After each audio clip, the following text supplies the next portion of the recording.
যেদিন ঘুম থেকে উঠতে দেরি হয়ে যায় সেদিন শুধু চিন্তা করতে থাকি যে শর্টকাটের মধ্যে কি করা যায়, আর শর্টকাটের মধ্যে এমন কিছু তৈরি করব যেটা শর্টকাটে তৈরি করছি যেন একদমই বোঝা যায় না আর খেতেও যেন ভীষণ মজা হয়। হ্যালো এভরিওয়ান, সবাইকে আসসালামু আলাইকুম। সবাই কেমন আছেন? আশা করি আপনারা সবাই অনেক অনেক অনেক বেশি ভালো আছেন। একে তো আজকে ঘুম থেকে উঠতে লেট হয়ে গেছে, আবার হচ্ছে বুয়াও আসে নাই, তো চিন্তা করতেছি কি করা যায় তাড়াহুড়ার মধ্যে। তো নাস্তা কি বানাবো, তো রুটি বানাইতে গেলে তো একদম সারাদিনই চলে যাবে। এই জন্য চিন্তা করলাম যে নুডলস রান্না করে ফেলি, আর আরাফেরও যেহেতু শরীরটা ভালো না তারও ভালো লাগবে খেতে, আর বানানোও কিন্তু একদম ইজি আর কি। এই শর্টকাটের নুডলস তো আমি সবসময় দেখা যায় এইভাবেই রান্না করি, শুধু ডিম দিয়ে আর কি করি। তো এই তো নাস্তা তো একদম বানানো কমপ্লিট। তো আরাফের জন্য বেড়ে দিতেছিলাম আর কি একটু গরম গরম নুডলস, যদিও ও তেমন কিছুই খেতে পারতেছে না কারণ যেহেতু ওর অনেক বেশি জ্বর। তো নুডলস খেতে খেতে চিন্তা করলাম যে আজকে কি রান্না করব, এমন কিছু রান্না করি যেটা রান্না করতে বেশিক্ষণ সময় লাগবে না। তো এই চিন্তা করতে করতে আগেই কিন্তু আমি ফ্রিজ থেকে গরুর মাংসটা বের করে নিছিলাম। তো ভাবতেছিলাম যে গরুর মাংস রান্না করব আর ভাত ডাল রান্না করব, তারপর চিন্তা করলাম যে না, আমি এক কাজ করে বিরিয়ানি করে ফেলি, কারণ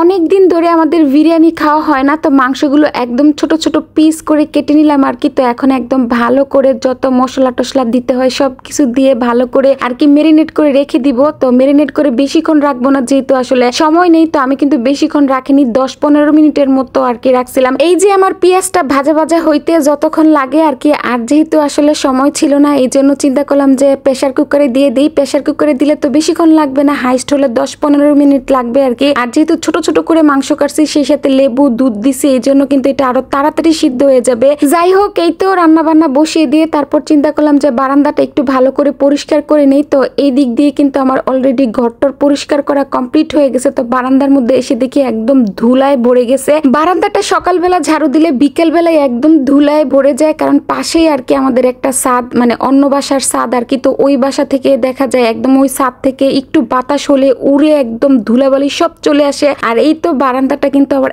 একদম চিপা, তো এক হাতের মতো আর কি। তো আমার বাসায় একটাই বারান্দা, তো এই জন্য এই বারান্দাতেই আমার গাছ রাখতে হয়, আবার এই বারান্দাতেই দেখা যায় আমাকে কাপড় চোপড় নাড়তে হয়। যাই হোক, কষ্ট হলেও কিন্তু আমার যেহেতু গাছ ভীষণ প্রিয় এই জন্য আমি গাছ রাখি। আর ওই যে দুইটা পাখি দেখতে পারতেছেন, এই দুইটা পাখি কিন্তু আমার বাপ জানের আর কি। আর এই যে মাংসটা কিন্তু একদম কমপ্লিট সিদ্ধ হয়ে গেছে, তো আমি সাথে আলুটা দিয়ে দিলাম, কারণ যেহেতু শর্টকাটে করবো আর কি। তো বিরিয়ানির সাথে তো সালাদ না হলে একদমই জমে না। তো এই যে এই জন্য চিকন চিকন করে আর কি শশাগুলো কেটে নিতেছিলাম।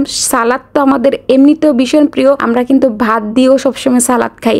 তো লেবু চিপে কাঁচামরিচ দিয়ে তারপর পেঁয়াজ দিয়ে ভালো করে সালাদটা মাখিয়ে নিলাম। আর এই যে পোলাওটাও কিন্তু আমার অলরেডি রান্না কমপ্লিট। এই তো এখন পোলাও রান্না করে পরে কিন্তু আমি এই যে বিরিয়ানিটা করি। আমার কাছে মনে হয় এইভাবে বিরিয়ানিটা করলে সবসময় বেশি আর কি ঝরঝরাটা বেশি হয় আর একদম ইজিও লাগে রান্না, এই জন্য কিন্তু আমি এইভাবে করি। আর শর্টকাট রান্না করছি দেখে কিন্তু আলুটাও আমি ভেজে নিইনি, আলুটাও মাংসের মধ্যে দিয়ে দিছিলাম। আর এই বিরিয়ানিটা করতে কিন্তু আমার বেশিক্ষণ সময় লাগেনি, মাত্র 30 থেকে 40 মিনিট লাগছে। তো ভিডিওটা কেমন লাগছে অবশ্যই কমেন্ট করে জানাতে ভুলবেন না। সবাই অনেক অনেক অনেক বেশি ভালো থাকবেন। আল্লাহ হাফেজ।